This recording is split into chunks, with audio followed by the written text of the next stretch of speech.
All right, everyone, welcome back into another NFL video. Going to be getting into the Monday Night Football Showdown slate, breaking down everything that you need to know while giving you guys the top picks. Let's go ahead and get into it.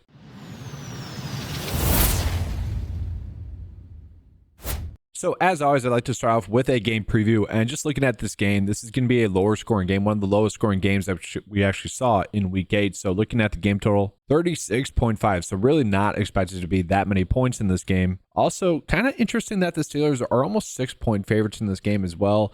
The Giants are a team that up until last week had not been playing all too poorly, but that being said, they did play poorly last week, so that is part of the equation as well. Now, one of the tougher things I would say about this game specifically is going to be trying to figure out what the Giants are going to do with their running back room. And the reason I say that is because Devin Singletary came back from injury last week, but only played 21% of the snaps. Throughout the games in which he was out, I thought Tyrone Tracy looked really good, especially in the passing game. But when I was watching him rush the football, my biggest takeaway is like, man, if they had a good vision running back, if you will, a running back that's going to run the play kind of correctly each and every time, that running back would have had a much bigger and better game. And to me, that was just screaming Devin Singletary in a weird way would have had a bigger and better game. Now, again, it's not like Tracy looked bad or anything like that. I just think when I look at Brian Daboll as a coach, he is someone that wants a play to be run specifically a certain way. He wants that player that's going to give you 4 yards per carry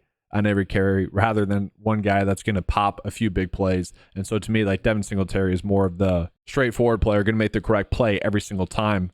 Maybe a little bit limited in terms of his athletic abilities compared to Tyrone Tracy. And so because of that, I feel like that does make this slate a little bit more difficult to predict. On top of that, Daniel Jones did get pulled in that game last week. Obviously don't like that. If that happens again, that's going to create a little bit of variance in this game. The one thing that we can rely on from the Giants most likely is that Theo Johnson is going to continue to play a lot of snaps in this game.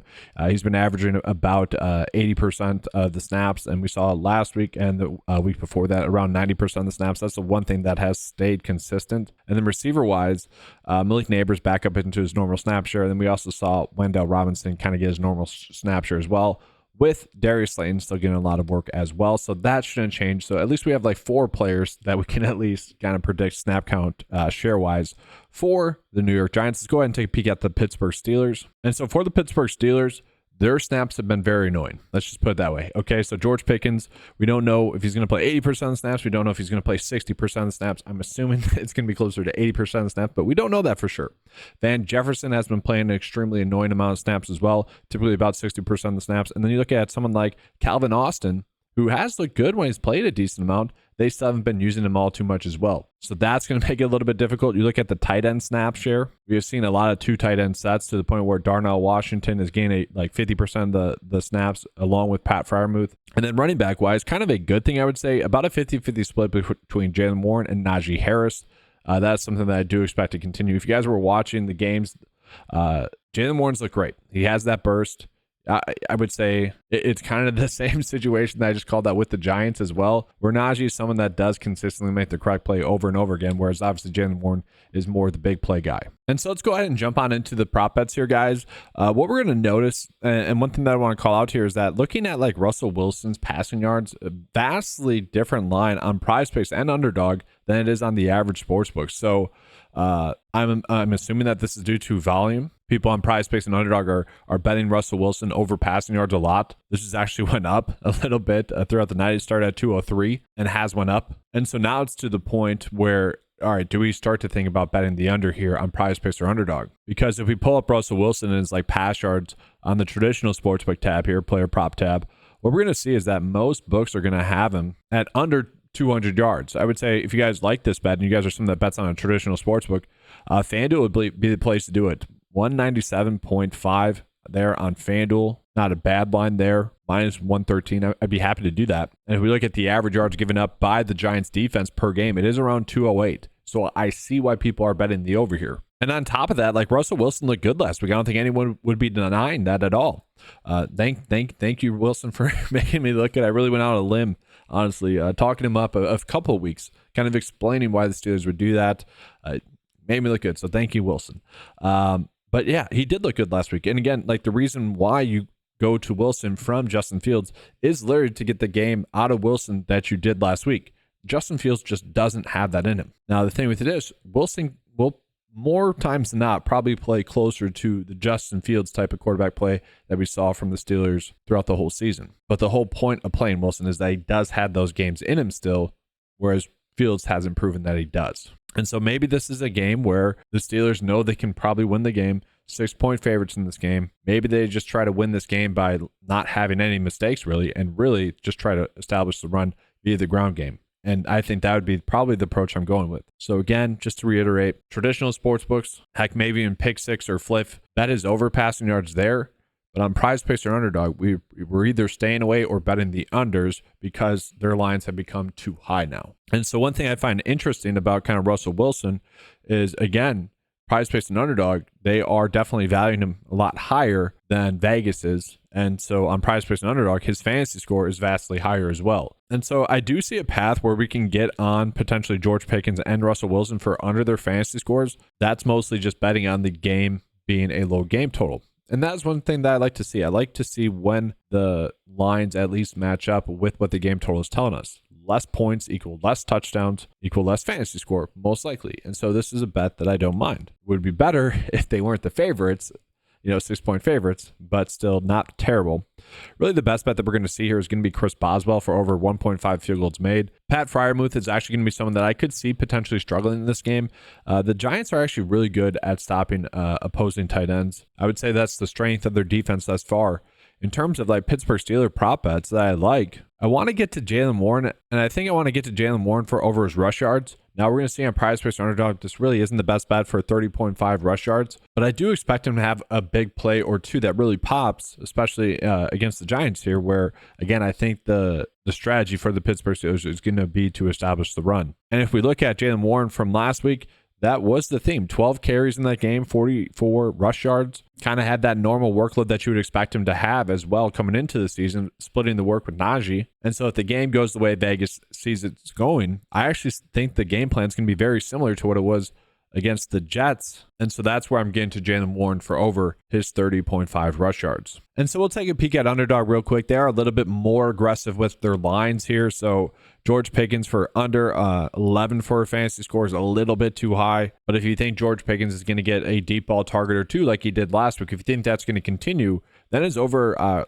longest receptions of 23.5 is going to be a good one there. That's one that I typically don't bet on too much because it typically doesn't pop up as a good EV bet for us to bet. So I'm a little bit surprised that that's the case right now, but this is a solid bet on paper, but it's really up to you guys. Do you see him having a good game? Then maybe this is the bet you want to go with. If you see him having a poor game, then bet is under fantasy score. But this Jaylen Warren under fantasy score is not exactly one that I'd like. But at the same time, this is basically saying he's not going to score a touchdown. If you don't think he's going to score a touchdown, bet the under here. If you think he does score a touchdown, obviously you'd want to bet him over 0.5 anytime touchdowns. But that's kind of it here on the Steelers or with the Steelers prop bets. So let's go ahead and jump on into the Giants. To me, the best bet that we're going to get to me on paper, and this isn't, the day is not going to agree with it, is Theo Johnson to get over 1.5 receptions. We have seen his role expand a little bit more in this offense, playing around 90% of the snaps. And if this is going to be another one of those games where they are playing from behind, they're 6-point dogs in this game, I think that's going to force a few more completions to Theo Johnson and just a few more pass attempts to him as well. Hopefully they're easier completions. And so I don't mind Theo Johnson to have a decent game in this game in the sense of just having 2 receptions. I guess that wouldn't be the best game. And so I did want to see if we were getting any plus bets on Theo Johnson over 1.5 receptions, and we're not. And if we look at his receiving yards, kind of the standard is going to be 12.5 receiving yards, which is what PrizePicks and Underdog currently have him at. So I really don't mind either of the prop bets. I would say they both correlate. Like if he gets over 12.5 receiving yards, I think that's going to be because he gets 2 receptions. If he gets 2 receptions, I think that means he's going to get his over PrizePicks fantasy score as well. So those all go hand in hand. So if you're on board with me and think he's going to have a good game, really, I don't think it's going to matter which prop bet you land on. And so I'd be fine with it. And just as an FYI, in terms of fantasy score given up, they're the Steelers are about average. Another bet that I'm really not going to touch is going to be Malik Neighbors under fantasy score. If you guys want to bet that, you can. The data is liking that as a good bet. I just really like the talent of Malik Neighbors. If you look at kind of what the Jets are going to do or did last week, they were able to get Deontay Johnson going. Now, I don't want to compare, or not Deontay Johnson, Garrett Wilson going. I don't want to compare Daniel Jones' quarterback skills to Aaron Rodgers by any means, but I do think a lot of the things Neighbors does well, Garrett Wilson also does well. So if they can at least mimic that sort of production play style, then Neighbors should be able to have a decent game. So that is mostly why I want to stay away from that one. We have Daniel Jones to throw an interceptions 0.5. Daniel Jones has really not been as bad as people really want to bill him out to be, at least at the start of the season. In a lot of games, he actually impressed. In a lot of games, he kind of led them into situations where they should have been able to win the games. Some unfortunate situations with kickers, some whatever the opposite, I guess, of clutches, drops that occurred as well. But now it does kind of feel like we're going to start to see the Daniel Jones of old start to pop up a little bit more. And with the likelihood for him to potentially sit, I do kind of like the idea of betting his under pass yards and rush yards, especially given the fact that he gets this very difficult matchup going against the Pittsburgh Steelers, where if you look at it, most quarterbacks are not able to hit their averages from the season. And that's where we're kind of currently getting Daniel Jones with his lines. Now, I know Daniel Jones has been rushing the football a lot, but he's been rushing the football soft, if that makes any sense at all, where it almost looks like when he's about to take contact, it has very much been in a way that's like, don't hurt me, if that makes sense. And so I do not mind the idea of betting his under pass and rush yards. And again, kind of just looking at, we do see that the PrizePicks line, more of the outlier data point. I would actually say the projection data line is actually more of the outlier data point there, but still not a bad line there. And so jumping into Underdog real quick, if you were wanting to bet the under for Malik Neighbors, a little bit better of a bet on Underdog as well. Again, I don't necessarily like that, but I could see it happening. Wendell Robinson to get his under as well. Again, just with how many snaps they're playing, I don't personally like those, but at the same time, wouldn't be too shocking. But really limited board. We're really not getting good tackles and assist props as well, which I'm a little bit shocked by. And so with that, let's go ahead and get into bet of the day. But first, just want to remind you guys of the promo code that's currently going on the 9to5 website. Use the promo code KEEPCASH and get 20% off your first 9to5 membership. Turn that $10 membership into an $8 membership for the first month. Now looking at that bet of the day today. Going to be a 3-slip bet here on PrizePicks. I know there's 4 bets in here. As always, I typically like to just show you guys kind of my thoughts on the bet slip. So what I'm looking at here is I don't mind the idea of betting Russell Wilson for actually his over passing yards on some of the more traditional sports books. And again, FanDuel is more valuing this as a push at 197.5 pass yards. So if you like the over, bet it there if you can. I know people are mostly coming here for PrizePicks and underdog picks. Some people come here for flip picks. Some people come here for sleeper picks. Some people come here for traditional bets as well. So I do like to include that in there. But also, I am showing you guys kind of the outlier here is that because the public money has come in so much on PrizePicks, there's like almost 200,000 people that bet on this at the original line.